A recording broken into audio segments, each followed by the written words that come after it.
Queridos hermanos y hermanas en la fe, en previas ocasiones se ha disertado sobre la trascendencia del servicio, la importancia de entregarse a una causa mayor.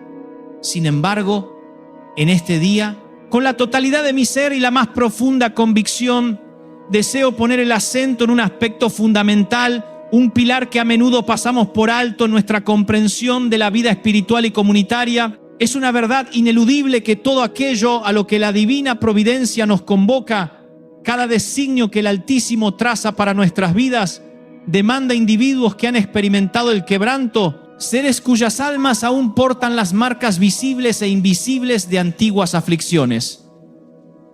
La congregación, mis amados, dista mucho de ser un relicario donde se exhiben santidades impolutas y perfecciones inalcanzables. No, de ninguna manera. La iglesia es en su más pura esencia un sanatorio espiritual, un refugio para aquellos que por los avatares de la existencia se encuentran lacerados, desorientados o simplemente agotados. Y permítanme que lo recalque con firmeza: cada huella, cada impronta de dolor que grabamos en el tejido de nuestra alma posee en sí misma una belleza intrínseca, una singularidad que la distingue. ¿Saben por qué? Porque quienes carecen de cicatrices, quienes jamás han sentido el filo de una herida, son, paradójicamente, los que nunca se atrevieron a librar una batalla, los que rehuyeron el combate, quienes no ostentan ninguna señal en el corazón, en el espíritu, quizás se rindieron de forma prematura,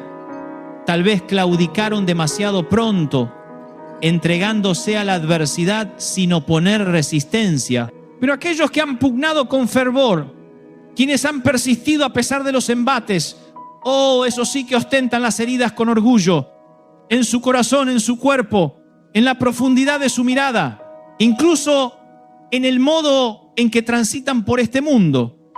Las heridas, hermanos, son los cinceles que esculpen nuestro temple, los crisoles que nos forjan y transforman. Son auténticas condecoraciones de honor, insignias sagradas, pues evidencian que no desfalleciste, que no abandonaste el campo de batalla, que te mantuviste en pie y continuaste tu marcha. Una persona que muestra una cojera, que arrastra sus pasos con dificultad, es un alma que ha librado una lucha íntima y personal con el Creador, una contienda espiritual que la ha marcado para siempre. Es como la narrativa bíblica de Jacob, quien se aferró con vehemencia al ángel divino y proclamó con indomable resolución: no te soltaré hasta que me bendigas.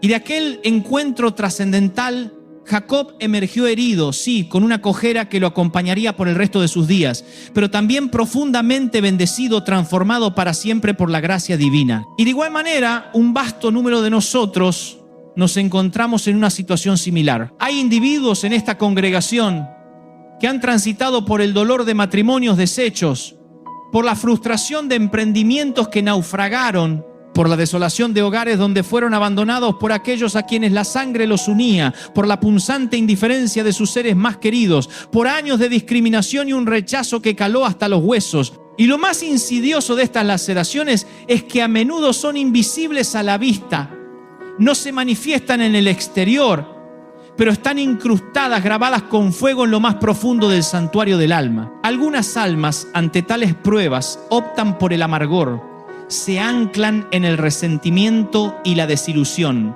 permitiendo que la hiel carcoma su espíritu. Otras, en cambio, aprenden a coexistir con esas heridas, a integrarlas en su caminar, a transformarlas en fuente de fortaleza y empatía. Por ello, el título que elegimos para la reflexión de hoy es precisamente las heridas de la vida, no las heridas que provienen de la guerra, porque no siempre es el fragor del conflicto bélico lo que nos hiere. En muchas ocasiones es la propia existencia, la vida misma, con sus giros inesperados y sus desafíos inherentes, la que nos deja marcados. Si alguna vez fuiste víctima de un juego cruel, si tus emociones fueron manipuladas como piezas de ajedrez, si tu corazón fue fragmentado en 1000 pedazos, si depositaste tu confianza, prodigaste tu afecto y creíste con toda tu alma, y a pesar de ello fuiste traicionado de la manera más vil, entonces, sin lugar a dudas, albergas una herida profunda, pero aquí estás, erguido, con la frente en alto, y aunque la punzada del dolor persista, continúas avanzando, perseverando con una fuerza que solo puede ser divina. Gloria al Altísimo por esa resiliencia inquebrantable. Hay quienes por vergüenza o temor ocultan sus aflicciones, las confinan en los recovecos más íntimos de su ser, negándose a mostrarlas al mundo.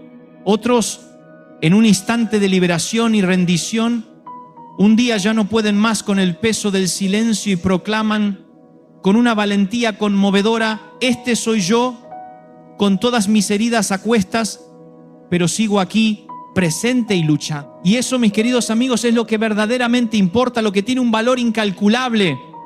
Que esas cicatrices que portás demuestran irrefutablemente que no te doblegaste, que no te rendiste, que estuviste inmerso en la contienda, que no huiste del desafío.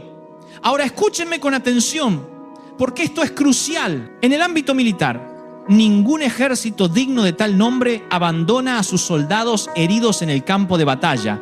A los que caen se les levanta con prontitud y diligencia. Si sus lesiones son de gravedad extrema, se les transporta cuidadosamente en camillas hasta un lugar seguro.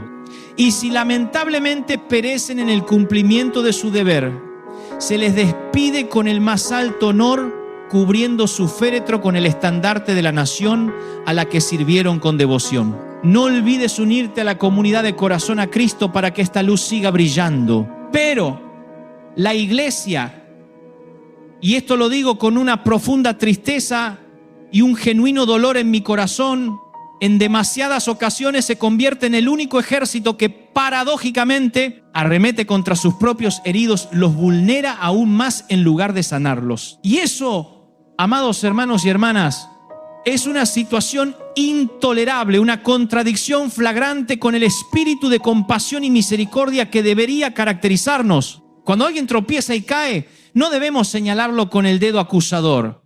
No debemos proferir juicios lapidarios como eso es culpa suya. No, de ninguna manera. Nuestra boca debe ser un manantial de palabras de gracia, vocablos que restauran, que edifican, que infunden esperanza.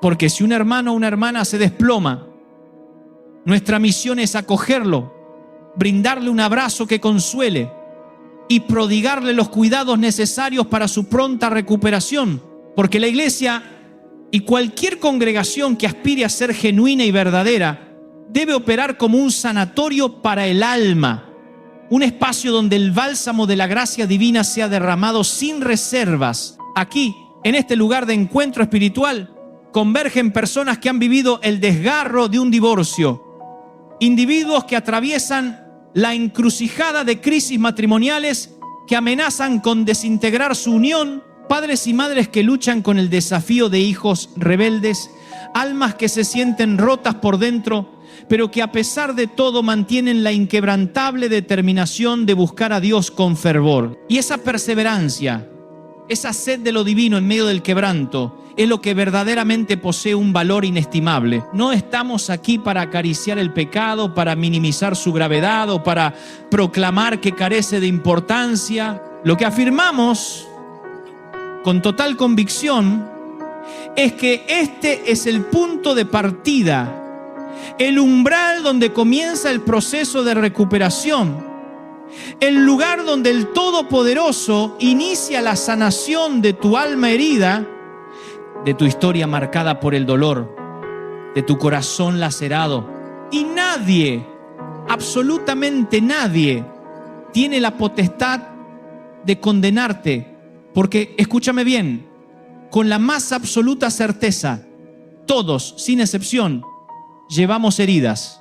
Algunas son más evidentes, más perceptibles a los ojos de los demás, mientras que otras permanecen ocultas, enterradas en lo más recóndito de nuestro ser. Pero todos, repito, todos portamos nuestras propias marcas. No te avergüences de tus heridas. No las disimules con falsas apariencias. porque esas laceraciones son precisamente lo que te confiere una singularidad especial, lo que te hace auténtico, lo que revela que has vivido plenamente, con intensidad, y que a pesar de los obstáculos y las adversidades, has sabido vivir con dignidad y propósito. Y al reflexionar sobre estas verdades profundas, mi espíritu es transportado a una historia milenaria, la de un profeta cuyo camino siempre me ha resonado de manera profunda, no por el despliegue de su poder milagroso o por la magnitud de sus prodigios, sino por la cruda y conmovedora expresión de su humanidad. Me refiero a Elías, un auténtico siervo de Dios, sí, pero también un hombre con pasiones y flaquezas idénticas a las nuestras. Un ser que experimentó el cansancio extremo, que derramó lágrimas amargas y que se sumergió en las profundidades de la depresión. Muchos lo recuerdan como el profeta del fuego, el intrépido varón que desafió la arrogancia de los profetas de Baal con una fe inquebrantable. Pero yo lo visualizo también como el ser humano que en un momento de agotamiento y profunda desazón deseó ardientemente la muerte. Un día memorable, un enfrentamiento épico. Los 450 profetas de Baal frente al solitario profeta de Jehová. Y Elías, con una audacia divina, sentenció: veremos quién es el verdadero Dios. Edifiquemos un altar, que ellos clamen a su deidad y yo clamaré al mío. Y el Dios que haga descender fuego del cielo, ese será el auténtico y soberano Dios. Y así comenzó el desafío monumental. Los profetas de Baal clamaron con vehemencia, oraron con desesperación, se infligieron cortes y heridas desde el amanecer hasta el atardecer, pero ni una sola chispa, ni un mínimo indicio de fuego descendió de los cielos. Entonces Elías, con una serenidad asombrosa, dijo: haré que esto sea aún más innegable, para que nadie pueda atribuirlo a la casualidad. Echen agua, empapen la leña, inunden las zanjas, mojen todo el altar, que el agua corra por doquier. Era, humanamente hablando, una imposibilidad que algo se encendiera. Y entonces Elías elevó una oración concisa, pero cargada de fe, y el fuego del cielo se precipitó con una fuerza abrumadora, porque cuando el Todopoderoso decide manifestarse, no queda sombra de duda sobre quién ostenta la verdadera soberanía. Todos los presentes, asombrados y maravillados, exclamaron al unísono: ¡wow! El Dios de Elías es el verdadero Dios. Pero Elías no se detuvo en ese punto de victoria, fue más allá, llevó a cabo una acción drástica, ejecutó a todos esos impostores, aniquiló a más de 400 profetas mentirosos, decapitándolos en una masacre que hasta el día de hoy, cuando se visita la tierra de Israel, se muestra el lugar exacto donde Elías desafió a los profetas de Baal, un sitio que aún resuena con la memoria de aquel evento. La gente, al rememorar este suceso, exclama con asombro: no hay otro Dios aparte del Dios de Elías. Pero esto no es lo esencial de nuestra disertación, ni es el punto central de nuestra historia en este momento. Existía en aquella época una mujer, una figura de poder e influencia en los días de Elías. Esta mujer, al enterarse de la magnitud de lo que Elías había obrado, de cómo Dios lo había respaldado de manera tan contundente, permitiéndole dar muerte a los profetas de Baal, envió un mensaje desafiante y amenazante a Elías, diciendo: que los dioses me castiguen si mañana a esta hora no te he decapitado. Y la narración bíblica relata que Elías, ante tal intimidación, sintió un miedo paralizante y huyó para salvaguardar su vida. Al contemplar este episodio me parece enigmático, casi incomprensible, que después de una victoria tan rotunda y extraordinaria, Elías se sintiera compelido a buscar refugio ante la amenaza de una sola mujer. ¿Qué fue lo que realmente aconteció? Bueno, quizás algún esposo en esta sala pueda identificarse con esta paradoja. La figura que amenazaba a Elías no era una esposa ni una suegra, ni siquiera era una persona que él conociera íntimamente. Y de repente, al reflexionar sobre mi propia existencia, Me doy cuenta de que yo también me he sentido increíblemente vulnerable precisamente en aquellos instantes en los que me creía casi invencible. Y las personas que te observan desde la distancia, desde la lejanía, jamás logran discernir las batallas internas que estás librando en lo más íntimo de tu ser. Porque un individuo, aunque deba enfrentarse a desafíos externos, siempre, inexorablemente, está inmerso en una lucha consigo mismo. Hay contiendas internas que nunca cesan, que persisten día tras día. Siempre acechan las tentaciones, los miedos más profundos, los sentimientos de inferioridad que nos carcomen. ¿Seré verdaderamente amado? ¿Seré aceptado tal como soy? ¿Podré estar a la altura de las expectativas que los demás depositan en mí? ¿O incluso de las que yo mismo me impongo? Desde el momento en que elegimos nuestra vestimenta al despertar, ¿me veo presentable? ¿Me queda bien esta prenda? Si no me queda, ¿significará que estoy más delgado o quizás más robusto? ¿Y la forma de nuestra nariz será igual a la de mi abuelo? Si estas reflexiones resuenan contigo, considera unirte a la familia de Corazón a Cristo, donde juntos buscamos respuestas. Pero todas estas son interrogantes que nos asaltan de manera recurrente. ¿Seremos finalmente aceptados en la comunidad? ¿Recibiremos el amor que anhelamos? ¿Tendremos un lugar seguro en los brazos del afecto y la comprensión? Esa es la batalla interna, la que se libra en el fuero más íntimo de cada ser. ¿Dios me sigue amando? ¿He agotado la inagotable misericordia divina y Él se ha hastiado de mí?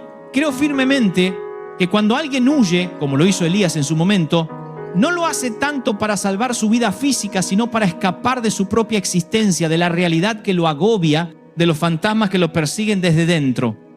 Esa fue la revelación profunda que tuve ayer mientras pergeñaba este mensaje. Elías no está huyendo de una mujer, por poderosa que ésta sea. ¿Por qué no podía simplemente decir: Señor, estoy aquí clamando ante ti, el mismo que hizo descender fuego del cielo, una breve plegaria? ¿Qué tan difícil podría ser? Podría haber caído otra chispa divina. Sin embargo, huye de su vida, de sí mismo. Me atrevo a especular que Elías se sentía abrumado por el cansancio, por un agotamiento que le había robado toda su vitalidad.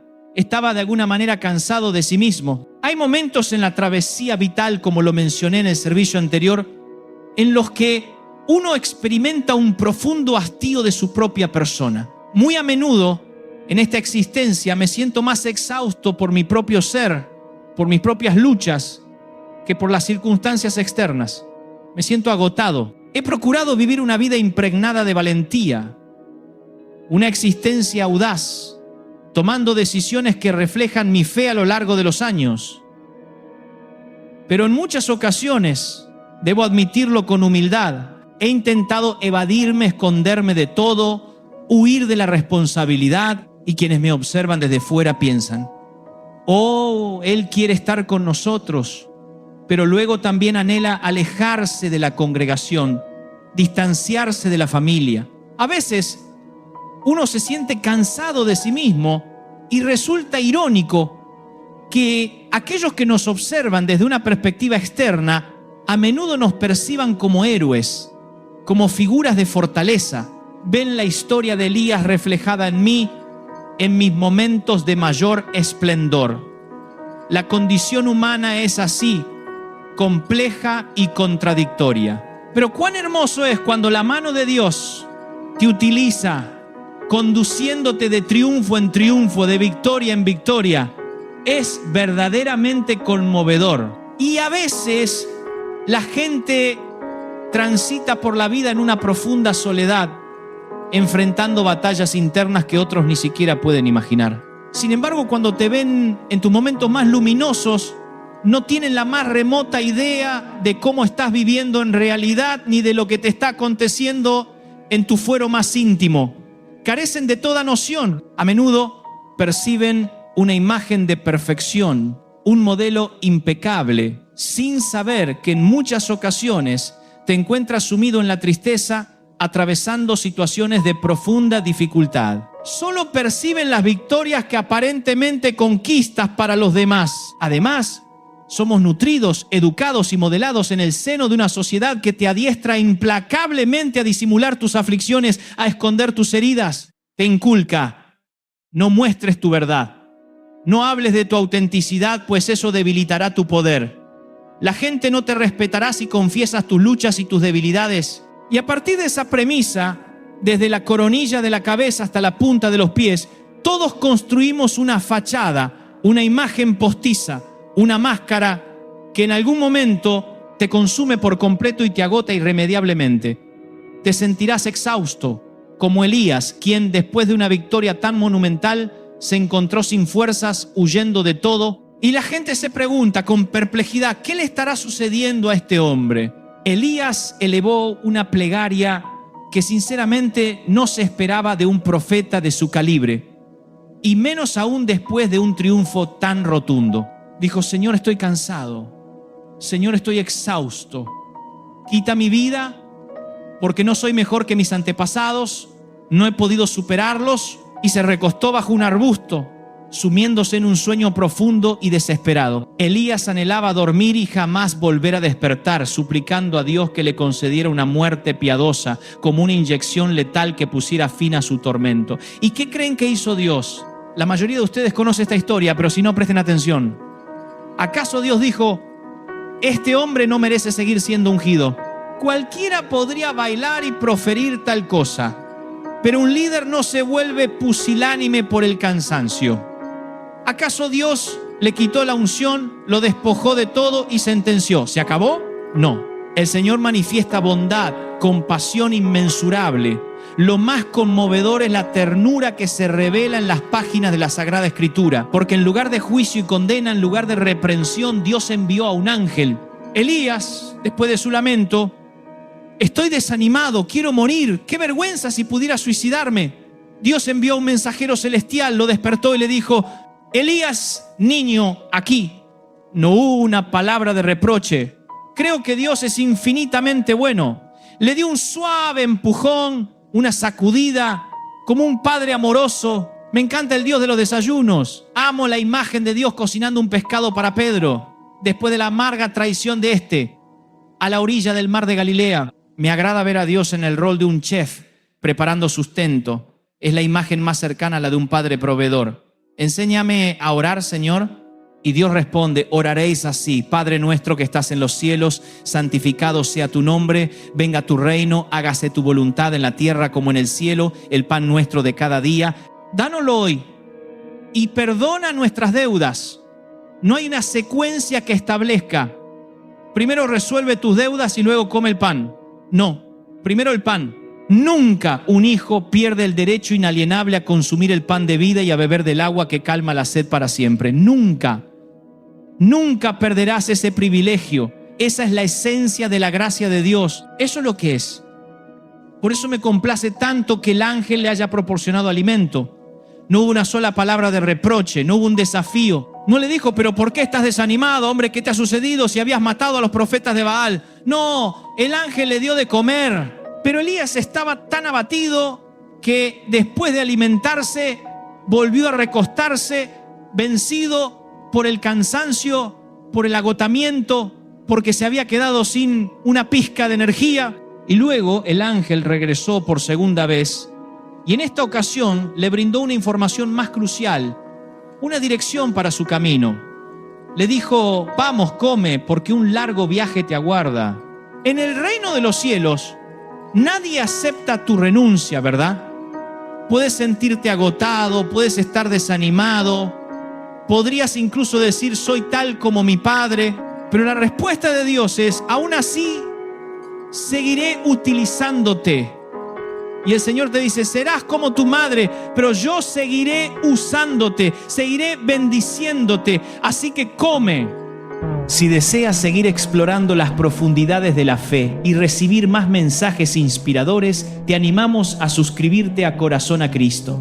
Me agrada sobremanera que las Escrituras nos revelen verdades tan profundas, y me reconforta saber que Dios, en su infinita sabiduría, primero restauró el cuerpo de Elías. Esto me enseña una lección invaluable. A veces lo más espiritual que puedes hacer es simplemente comer y beber. permitirte descansar y restaurar tus fuerzas físicas. Aquellos que se dedican al entrenamiento de alto rendimiento, quienes compiten a niveles de élite, lo saben muy bien. Saben que a menudo los torneos o los grandes partidos se pierden no por falta de habilidad, sino por lesiones. Y la gente pregunta, ¿por qué esa persona no está jugando? La respuesta es, porque está lesionado, porque está en un proceso de recuperación, porque se está cuidando, porque tiene un desgarro muscular. Y ningún entrenador sensato diría, aún así puede jugar. Al fin y al cabo, el cuerpo es solo el cuerpo. Lo importante es ganar el partido. No, si amas a tus jugadores, no los someterías a un daño mayor. Necesitas cuidarlos. Han invertido millones en ese jugador y saben que si juega lesionado, la situación podría empeorar drásticamente y perderían a ese atleta para siempre. Y Dios, queridos amigos, no quiere que te desempeñes en la vida cuando estás herido. Él te dice, está bien, tendrás heridas, tendrás cicatrices, pero hay momentos en los que Él se detendrá y te dirá, quédate en quietud y contempla la victoria. Y a nosotros nos cuesta sobremanera permanecer en quietud, en reposo. Hay instantes en los que Dios nos susurra, no te afanes, mantén la paz, porque no hay nada que tú puedas resolver con tu ansiedad. La ansiedad jamás ha emitido un cheque, nunca ha saldado una deuda, nunca ha resuelto un problema, nunca ha sanado a nadie. Por eso Dios nos insta, no os preocupéis por nada, sino orad por todo lo que os acontezca, porque yo tengo la solución. ¿Realmente lo crees? Luego observo a personas como Elías, que se levantan cada mañana, se apresuran a buscar la primera taza de café para obtener energía que les permita ir por la segunda y arrastran sus pasos durante toda la semana, exclamando con alivio, menos mal que ya se acerca el viernes. Eso es estupendo, pero nadie debería decir, es genial que llegue el viernes, porque eso implica que has estado arrastrándote, sobreviviendo, durante 4 o 5 días para sentirte vivo, solo 2 o 3. Significa que hay 4 o 5 días que aborreces vivir y nada te agota más, nada te drena más la energía que una existencia que no amas, una vida que no disfrutas plenamente. Eso apaga tu vitalidad. Me he percatado de ello en mi propia vida. Por ejemplo, la contabilidad me hace sentir como si me hubiera atropellado un camión. Una de las cosas que más me agota es cuando alguien de mi equipo más cercano tiene rasgos de personalidad que, a mi juicio, deberían haber ajustado ya. Eso me agota porque pienso, ¿por qué? Si ya deberían haberlo aprendido. Eso me consume. Sé lo que me ha sustraído energía. Por lo tanto, también sé lo que pudo haberle robado la vitalidad a Elías, a pesar de que presenciamos sus proezas contra los profetas de Baal. Él se sentía profundamente solo en esa batalla. Y si piensas que eso es solo mi percepción, espera transitar por ese sendero. 40 días, 40 noches sin un propósito claro. Se refugió en una cueva. Dios le pregunta, ¿qué haces aquí, Elías? Y él, una vez más, esgrimirá la misma razón, dirá, soy el único que queda, y se sentirá desolado. Estoy exhausto. ¿Nunca te has sentido como la única madre que sufre en el mundo? ¿Nunca has derramado lágrimas por un hijo que causó un desastre, mientras otro generaba más problemas en la habitación? En esos momentos te invade una profunda compasión por ti mismo. Te sientes como Alfonsina Storni, anhelando sumergirte en el mar hasta que las olas te engullan. Y es tan fácil rendirse cuando te sientes aislado. Cuando una persona está sola, la tendencia natural es a claudicar. ¿Qué sucede? Cuando hay 2 o 3 personas, luchas con denuedo, supera los obstáculos, te enfrentas a un ejército entero, pero cuando estás solo, la bandera blanca de la rendición emerge espontáneamente. Esa es la razón por la que Elías enarboló la bandera blanca, porque se sintió completamente solo. Le dijo a Dios, soy el único profeta que queda.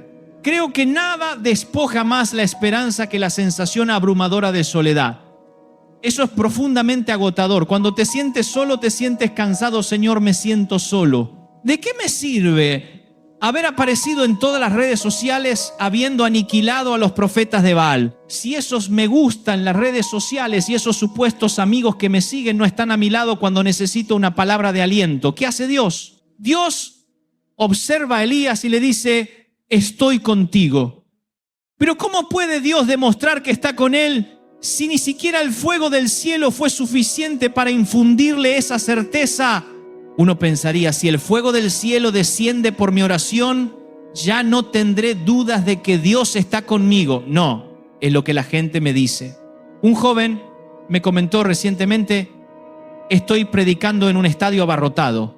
Nunca más tendré problemas de fe. Pero curiosamente, ni el terremoto, ni el viento, ni el fuego te hacen sentir verdaderamente acompañado.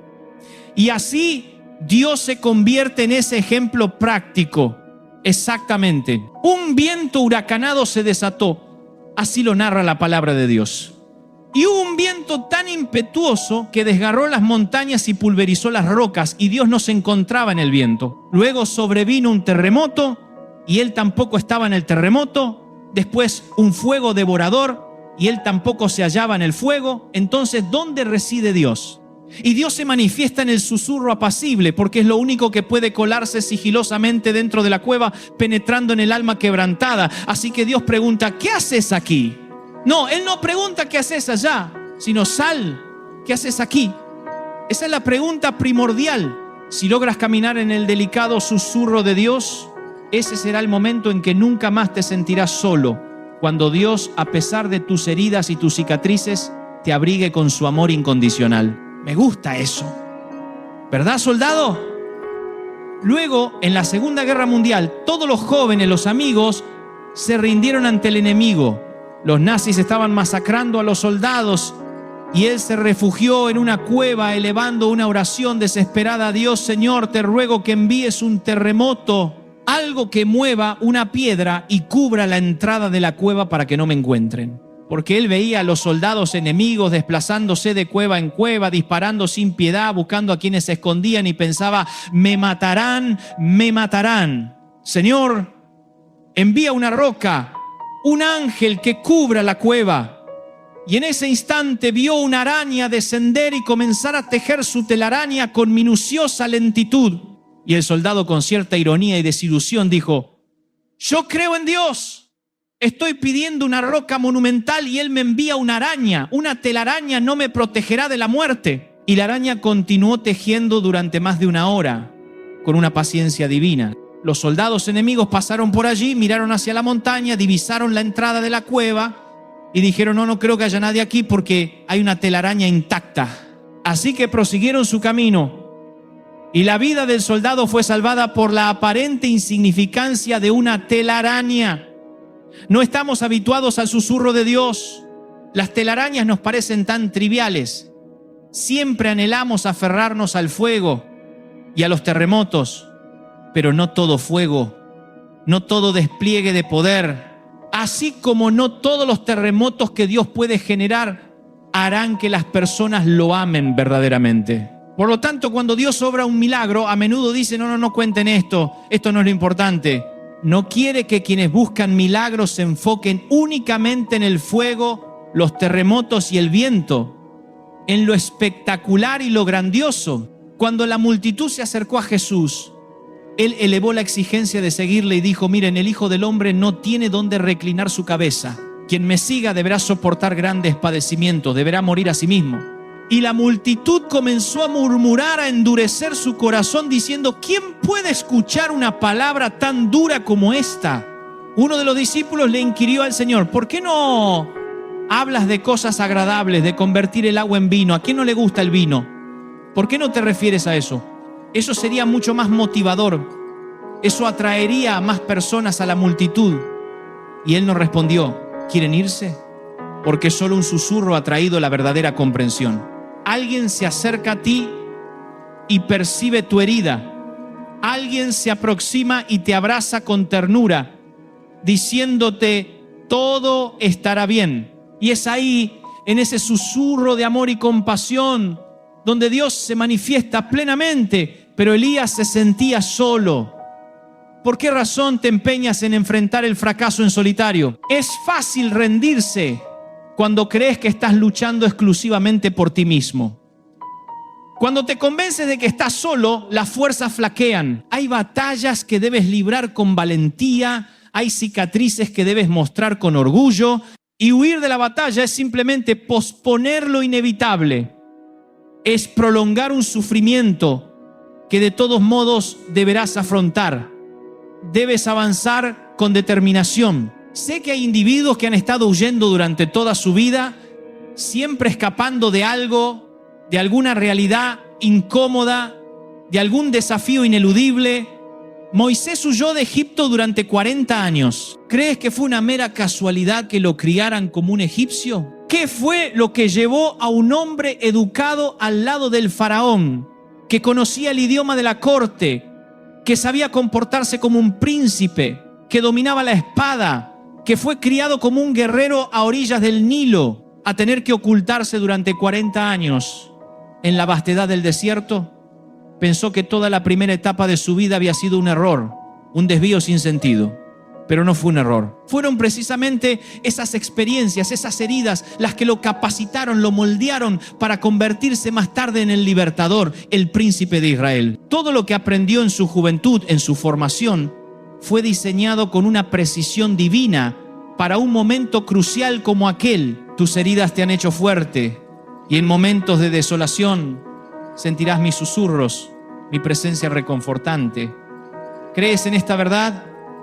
¡Aleluya! Si esta palabra te está tocando, te invito a unirte a Corazón a Cristo para más revelaciones. David preguntó, ¿recuperaré todo? Si vas a recuperar todo, llevarás contigo el botín. Y la historia sagrada relata que el rey recuperó todo, trayendo consigo un botín inmenso, porque no solo recuperó lo que era suyo, sino también lo que pertenecía al enemigo. Dice que el botín era tan grande que trajo ovejas y ganado, y la gente exclamaba con asombro, este es el botín de David. Y de repente, lo que por la mañana era llanto y desolación, se transformó en alegría desbordante por la noche. Y Dios me susurró, aunque estés llorando, aunque digas que no hay esperanza, así será. Y así, querido hijo de Dios, lo que comenzó como lágrimas amargas en medio de las ruinas, terminará con una alegría desbordante en medio del botín de la abundancia restaurada. El enemigo creyó que te había vencido. Pensó que al quemar tu casa, al tocar a tu familia, al robar tu paz, iba a destruirte para siempre, a aniquilar tu espíritu. Pero se olvidó de algo fundamental. Tú no estás solo. Tú perteneces al Dios vivo, al Todopoderoso que lo sostiene todo. Y el Dios vivo no abandona a los suyos. Jamás los deja a la deriva. Él te dice hoy, con voz clara y potente, levántate, hijo, levántate, hija. No he terminado contigo. Aún hay promesas por cumplir en tu vida. Aún hay tierra por conquistar. Aún hay gracia abundante para restaurarte completamente. Te sientes en medio de las ruinas, en ese punto intermedio, justo entre lo que Dios te prometió y lo que aún no has visto manifestarse. No te detengas. No te rindas. Porque así como David consultó al Señor y se lanzó con determinación a recuperar todo lo perdido, tú también recuperarás tu vida, tus fuerzas, tu fe, tu dignidad, tu gozo, tu paz y aún más de lo que alguna vez perdiste. El enemigo no calculó que lo que te iba a destruir, Dios lo usaría como un catalizador para multiplicarte, para elevarte a un nuevo nivel. Y tú mismo dirás, con asombro y gratitud, no solo recuperé lo que era mío, sino que Dios me dio aún más de lo que esperaba.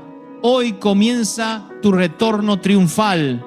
Hoy es el día en que la voz de Dios resuena con poder sobre todo lamento. Este es tu tiempo. Este es tu momento.